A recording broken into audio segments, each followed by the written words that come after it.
जे ही जनक जी महाराज भगवान श्री राम पर पहली दृष्टि पड़ी तो विश्वामित्र जी महामुनि ज्ञानी हैं, उनसे कह रहे हैं कि इन्हीं विलोकत अति अनुरागा बरबस ब्रह्म सुखई मन त्यागा। ये क्या हो रहा है? मेरा मन जो ब्रह्म सुख में स्थित है, ब्रह्म सुख में कौन सा मन स्थित होता है? जिसमें किसी का रूप, किसी का शब्द, किसी का स्पर्श, किसी की गंध ये प्रभाव नहीं डालती, जिस मन में, वो ब्रह्म सुख में स्थित माना जाता है। पर आज रूप ने परास्त कर दिया।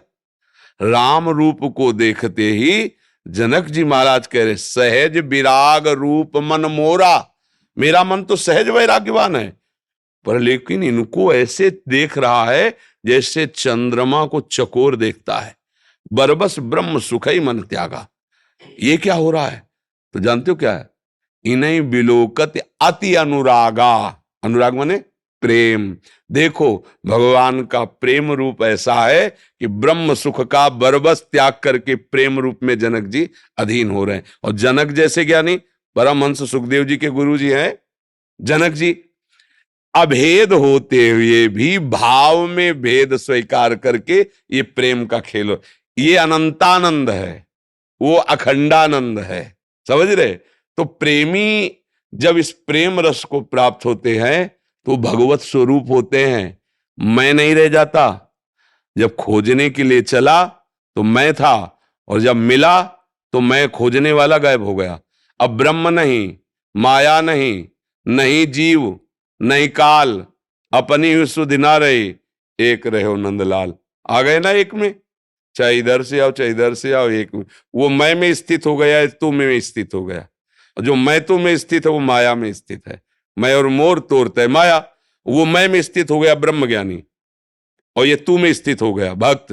तू ही तू है, जिधर देखता हूं तेरी ही महिमा है तू। और देखते देखते देखने वाला समा गया। देखत देखत ऐसा देख, मिट गई दुविधा रह गया एक। ये देखना भक्त का होता है। अब वहां प्रभु ही प्रभु रह गए। अगर भजन नहीं हो रहा तो हमारी बात तुम्हारे माइंड में समझ में नहीं आएगी, और अगर भजन हो रहा है तो आप समझ रहे होगे हमारी बात को। ये मतलब अध्यात्म का शुद्ध निर्णय है, अभेद स्थिति ज्ञान की। और ये भेद से अभेद और अभेद से भेद, वो भेद से अभेद जीवन मुक्त, ये भेद से अभेद, अभेद से भेद। समझ गए? अभी अज्ञान का भेद नहीं है, एक ही तत्व कई रूपों में खेल रहा है अपने आप में, अपने आप से अपने आप में खेल रहा है। अब आगे बढ़ो भजन मार्ग में, तो अब इन दोनों का अनुभव करो, तब जाके जीवन मुक्त हो जाओगे, तब परमानंद में नहीं। क्योंकि ये बुद्धिगत बात नहीं बच्चा, ये स्थितिगत बात है। जब तक हृदय की स्थिति नहीं होगी तो समझ में नहीं आएगा। आशुतोष जी, जयपुर से।